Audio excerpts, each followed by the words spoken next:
Hey friends, it's Amber and I am getting ready to work on day 10. Now I'm a little bit behind. So one of the things that I've been feeling, as you know, if you've been watching the last few videos, is that I didn't have enough content, or I've been struggling with feeling creative. I've also been really sick if you've been following along. Testing negative for COVID, still dealing with a really bad cough, so I'm still losing my voice. I'm on steroids now. We're gonna get there. As soon as I stop talking, I'm popping in one of these cough drops while I work. So what I did do is I went through my photos, I sat down and I actually made myself a list, and I realized I have more content than I thought. So this is one of the things that I do for my December dailies in a slightly more organized way. But I wrote down the days I have left, which is still 21 layouts. Like I have 10 through 31. I looked at the photos that I have, realized that they don't have to be Halloween related or fall related. I'm going to take the picture of my cat sleeping on the couch, put it on some fall paper, call it good. I've got cute cat stuff.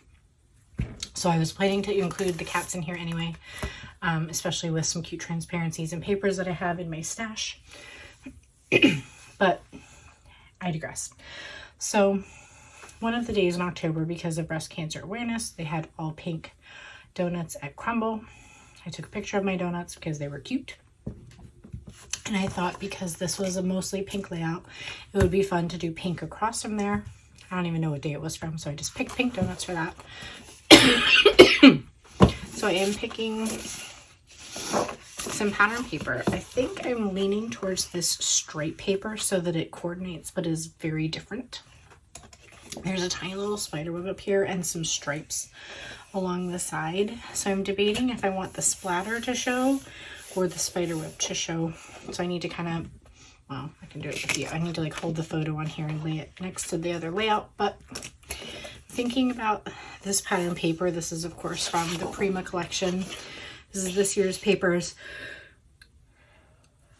This is the Luna Magic Spells. If scrapbook.com has it available, I will link it for you. This side has some really cute gold foil stars on it.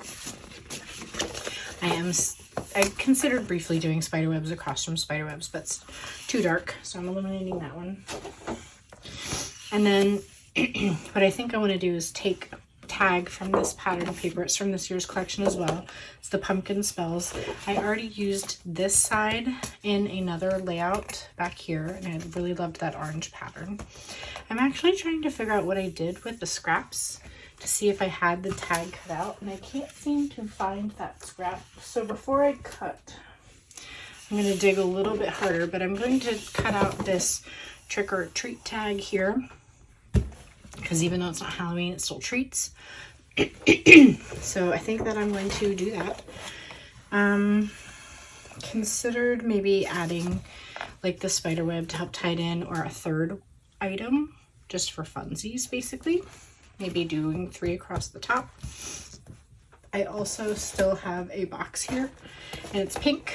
So I was thinking about potentially making a flip up with journaling on the inside, rating or talking about which cookies I got with some journaling, so I can cut that up.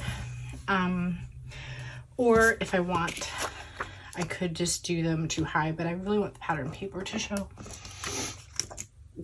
I also pulled out the chipboard here mainly for the stars that are on here. There's quite a few pink stars, so we'll see. There was a trick or treat on here, but it's orange and small, so I don't think I'm going to use that one. I think I'm sticking with some stars scattered around for fun. And sorry, I could not find a really good number set to use that I really loved. So I pulled these out. These are some older puffy sticker numbers.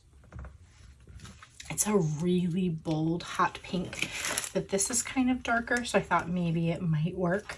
So once I get everything together, I'll actually pull this sheet out and see what I think. There's also some black ones in here. So, and I do have a 1 and a 0 in there, so if I change my mind, I could go with black. But they're pretty large. I could also spell out 10, which is always a fun thing to do because it's a shorter word, obviously. which I did with my 6-page. Sometimes I really like to spell out the shorter ones, they're fun. So that's kind of where I'm leaning towards. I'm debating if I want to do a hidden flip or if I want to show my flip. The reason why I'm debating it is I don't think I have a good washi tape. I'll have to go actually look at my washi tape stash and see. These Tim Holt ones won't work. They're not really a washi. I also have this guy, which I just realized, which is wooden. It has candy and ink. But maybe that could be fun, and that might actually play off the color of the waffles. So I'm going to pull that out. You never know. And yeah, I'm going to get started trimming. I'm going to look one more time for the opposite of that paper, like the scrap, and see if I can find it, and we'll see where we end up. So quick update. I did find it. I cut that side, so I'm not going to be able to use that, but I do still have some really cute ones left. Sometimes I'm more aware of that kind of stuff. If I had been paying attention, I honestly probably would not have cut one with the cats, multiple cats. I probably would have cut some of these, which I didn't really care as much about, and this one, which I actually really liked because of the embossing with the foil, but not a big deal. This is why I bought 2. So I will be trimming out that one. But I'm not going to do that until I have the other items on my page. So we'll get there next. Okay, so step 1 is going to be trimming down my 12 by 12 paper. I decided to go with the upper right hand corner that had the spider web and the more finished edge. I just thought that that would look really good across from the left hand side that this will be facing in the album. So I trimmed that out, and then I'm using my 6-hole punch to go ahead and punch the holes. So I did pull this wooden piece out, but I really didn't like the way it looked on the paper. It just, I don't know. The color would have been fine, but it just didn't look good. So I made that decision really quickly and decided to go ahead and cut out this tag. So I'm going to trim that out. And then I do use my 1/4 inch power punch. And if you're ever interested in any of my tools, I have all that stuff linked in my video information. They are Amazon affiliate links, just a heads up. I was having trouble where it was like really bending the paper, so it wasn't punching very cleanly, but I was able to get it punched out. And then the next step was, I think I'm jumping to adding some ribbon, and I'm pulling out some May Arts ribbon. Oh, sorry, I'm jumping ahead. I was cutting off the box top, so I did that off camera, and I cut it really wide because I didn't know exactly where I needed to trim it. I'm using one of my Simple Stories photo crops there. I love them, use them all the time so that I can see through things and trim out. It was a little bit, I had to like trim the design obviously, but it's going to be hidden, so nobody's going to really care. So I got that trimmed to 4x6. I'm going to hide that under the photo. Here's where I'm jumping to the ribbon. So I'm using a little bit of the May Arts. So I'll have that link for you below. And then I just wanted to add a little bit of pink, and I found this huge pack on Amazon of this velvet ribbon that's really inexpensive. It's really nice to have for like December dailies and other projects, because I think it was, I don't know, when I bought it was like $9 for like 36 colors. So I'm just adding another little piece of that, and I'm just going to use my tiny attacher to staple that in place. And next I am using a little bit of copy paper to add my flip up off camera. I found a 4x6 card in my stash. I'm not sure who made it. I used a silver slick writer pen from Allie Edwards' website to write on it. I debated doing computer journaling, just wrote on it and was really happy with how that came out. I have a whole video about how to do hidden journaling, but basically I'm just gluing down the bottom inside photo, gluing down the top inside photo, and then the top outside photo in that order.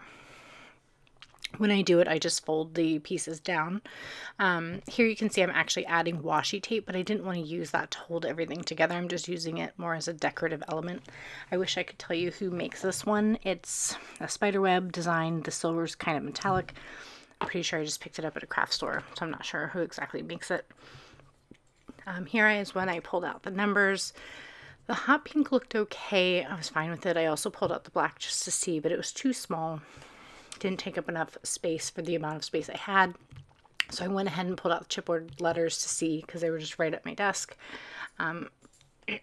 Saw that I had a TEN, decided to go ahead and spell it out, and I thought that that would take up a little bit more space visually. So it took about 12 seconds to make that decision, slap those down. And then here I'm using Gina K foam squares to pop up the tag, which really helped because the ribbon was really thick. And I like using those because they're very low profile. So they add dimension, but they don't make it too thick when you're using it on your page. So I'm just using some 1/4 inch adhesive there to get the flip up down, and then I remembered I wanted to use some of those stars, but instead of going with pink I decided to go with gold to help make the trick or treat pop, and I really like the way that those worked out. So happy with how this came out. I just wanted to say thanks for watching, and I will see you soon for day 11. Thanks again.